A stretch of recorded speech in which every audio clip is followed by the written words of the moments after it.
ورحمت الله وبرکاتو.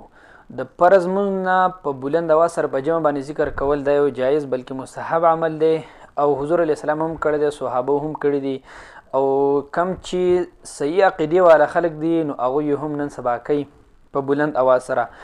دلیل په سره نو دلیل په د قرآن کریم آیت د سورة النساء او آیت نمبر 103 دی. رب ذوالجلال فرمای اعوذ بالله من الشیطان الرجیم بسم الله الرحمن الرحیم فاذا قضيتم الصلاه فاذكروا الله قياما وقعودا وعلى جنوبكم. چې کله تاسو مونځ وکئ نو د هغې نه پس د خدای تعالی ذکر کوئ، په ولاړه باندې هم، په ناسته باندې هم، او په کله تاسو په سیډونو باندې ډډه وهلي نو هم د خدای تعالی ذکر کوئ. د دې آیت مبارک په تفسیر کې د نبی علیه صلوات وسلام د تره زوی مبارک حضرت عبدالله ابن عباس سے فرمایي چې خدای تعالی څومره عبادتونه په انسان باندې لازم کړي دي نو د دې لپاره خدای تعالی یو حد مقرر کړی چې یار داسې به کوئ داسې به نه کوئ.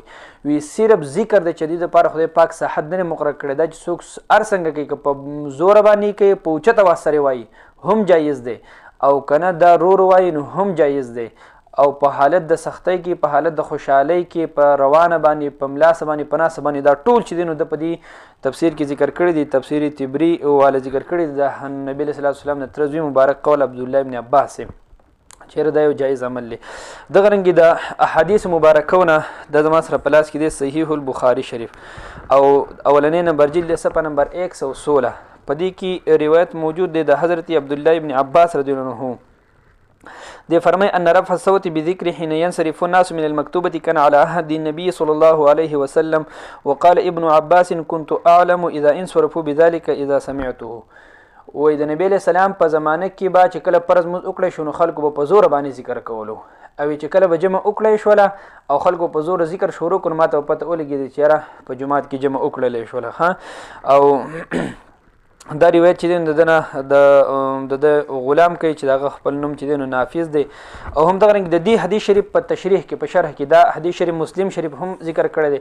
علامه نووي رحمه الله ذکر کوي، علامه نووي رحمه الله د نن تقریبا چې څه کم 800 کاله وړاندې تیر شوی دی، څه کم 800 کاله وړاندې تیر شوی. فرمایي د دې حدیث شریف په شرح کې هذا دلیل لما قاله بعض السلف انه يستحب رفع الصوت بالتكبير والذكر عقب المكتوبه. وای دا حدیث شریف چې دی چې کوم عبدالله ابن عباس نه منقول چې نبی علیه صلوات وسلام په زمانه کې به خلکو د فرض مونځ پس په زور باندې ذکر کوو، وی دا دلیل دی د هغې خلکو دپاره چې کم خلک وایي چې د مونځ نه پس ذکر کول مستحب عمل دی، او وایي چې کم سلف و صالحین ورته مستحب ویلي. نو مقصد دا دی چې د علامه نووي رحمه الله په خپل باندې هم څه کم 800 کاله وړاندې تیر شوی، دی هم چې زمانه مخکې هم دغه جایز خلکو به دا په زور باندې ذکر کول.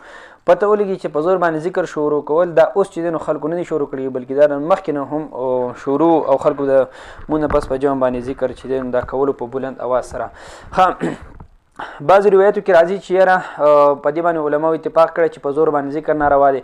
نو د دې نه هغه ذکر په زور باندې مراد دی چې کوم ډېر په زور وي چې هغې ته جهري مفرط ویلی کېږي. دومره په زور باندې ذکر چې عام طور باندې خلک او په معاشره کې او عقل هم د هغې تقاضا نه کوي هغه د آدابو خلاف وي، نو په دونه بلند اواز سره او په چغه سره ذکر کول هغې ته موږ هم ناروا وایو. دا به ذکر به په بلند اواز سره کوي، خو داسې انداز سره به یې کوي چې د ذکر بېادبي پکې نه راځي. اوس چې څوک په زور باندې ذکر کوي، په دونه په زور باندې کوي چې په هغې کې د ذکر بېادبي راځي، نو هغې ته موږ هم ناجایزه وایو. او چې کم په عام طور په زور باندې بېادبي پکې نه راځي نو دغه جایز دی.